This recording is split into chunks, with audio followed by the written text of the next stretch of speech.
Ndagusuje wowe ukomeze gukurikira ibiganiro bica kuri KTV Skills, nizere ko mumeze neza.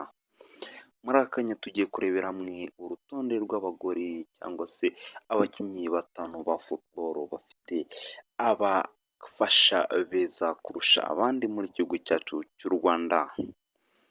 Ni urutonde twifashishije imbuga zitandukanye tureba amafoto y'aba bombi dukusanya kugira tujonjore neza. Ku mwanya wa gatanu turasanga Mugisha Gilbert ndetse na Mpinganzima, umukobwa wo mu diaspora wibera muri Canada baherutse gukora cyangwa se gusinya mu murenge ku itariki 25 Ukwakira 2024.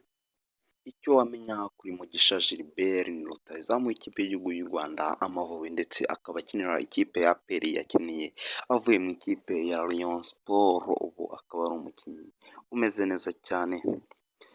Ku mwanya wa kane turasanga Muhire Kevin ndetse na Mpinganzima. Muhire Kevin wivugiye ko bamaze imyaka irenga 10 bakundanye. Ubukwe bwa bombi bwabaye ku itariki 14 Ukuboza 2023 nibwo basezeraniye mu murenge kabisa, bakabana nk'umugore n'umugabo. Muhire Kevin wamenyekanye cyane mu ikipe ya Rayon Sport ndetse n'ikipe y'igihugu y'u Rwanda Amavubi, ubu ngubu akaba abarizwa mu ikipe ya Rayon Sport, dore ko no ku munsi wabo w'ubukwe uwari umuyobozi we Uwayezu Jean Fidel yamugabiye inka kabisa, akaba ari umugore n'umugabo bameranye neza. Cyuzuzo Delphine ndetse na Muhire Kevin kabisa nibo dusanze ku mwanya wacu wa kane.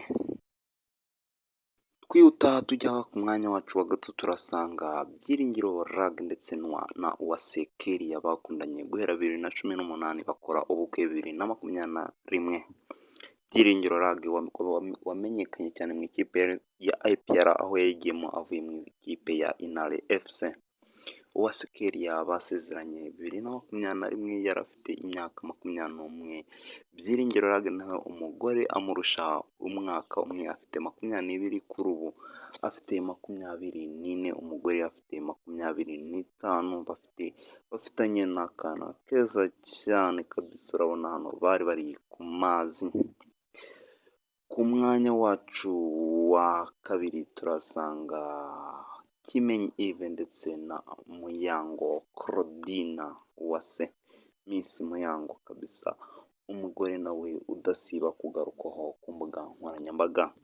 Kimenyi Yves wamenyekanye cyane mu izamu ry'ikipe y'igihugu Amavubi ndetse no mu ikipe ya Rayon Sport, ubu akaba aherereye muri AS Kigali, akaba nawe ari umwe dusanze ku mwanya wacu wa kabiri w'abagabo bafite abagore beza abakinnyi.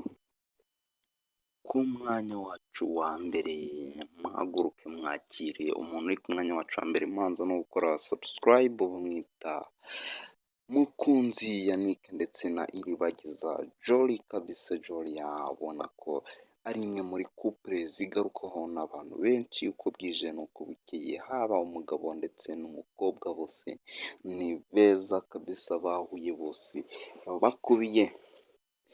Mukunzi Yannick wamenyekanye mu ikipe ya APR ndetse na Rayon Sport ndetse no mu ikipe y'igihugu y'u Rwanda Amavubi, aho akina kuri gatandatu ariko akaba yaraje kwerekeza hanze y'u Rwanda mbere yo kujya, ariko akabanza agakorana ubukwe n'umugore we mwiza cyane Iribagiza Jolly, ubu bakaba bibanira nk'umugore n'umugabo ndetse n'akana kabo.